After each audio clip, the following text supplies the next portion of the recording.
Assalamualaikum warahmatullahi wabarakatuh. Alhamdulillahirrabbilalamin. Puji syukur kita panjatkan ke kehadirat Allah Subhanahu wa taala yang telah memberikan kita nikmat iman, Islam dan kesehatan sehingga kita bisa berkumpul di tempat yang penuh berkah ini.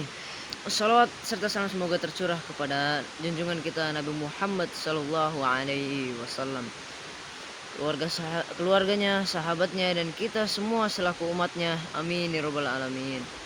Hadirin yang dirahmati Allah Subhanahu wa taala, pada kesempatan kali ini izinkan saya menyampaikan sebuah kultum singkat dengan tema hidup itu belajar, bukan hanya menunggu. Oke. Saudara-saudaraku yang saya banggakan, di zaman sekarang kita sering melihat fenomena yang cukup memprihatinkan. Banyak dari kita yang lebih suka menghabiskan waktu untuk berjam-jam untuk scrolling media sosial, atau nonton video lucu, main game, dan lain-lain. Tapi ketika disuruh belajar, kita malah mengeluh. Belajar itu membosankan. Kata sebagian orang, nanti juga paham sendiri belajarnya. Kata yang lain, padahal Allah Subhanahu wa taala dengan tegas mengatakan dalam Al-Qur'an, dan Allah mengeluarkan kamu dari perut ibumu dalam keadaan tidak mengetahui sesuatu pun.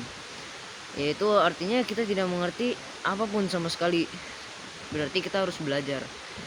Dan Allah mengeluarkan kamu dari perut ibumu dalam keadaan tidak mengetahui sesuatu pun, dan Dia memberimu pendengaran, penglihatan, dan hati agar kamu bersyukur dan bisa belajar. An-Nahl ayat 78. Ayat ini mengajarkan kita bahwa pada dasarnya kita dilahirkan dalam keadaan tidak tahu apa-apa.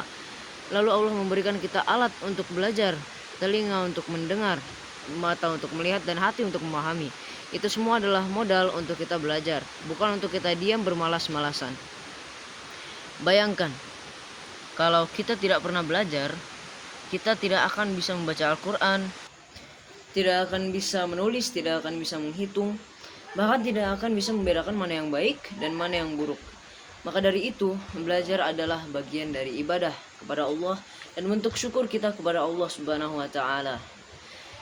Oke, keutamaan belajar dalam Islam, yaitu Rasulullah SAW sendiri adalah seorang pembelajar sejati.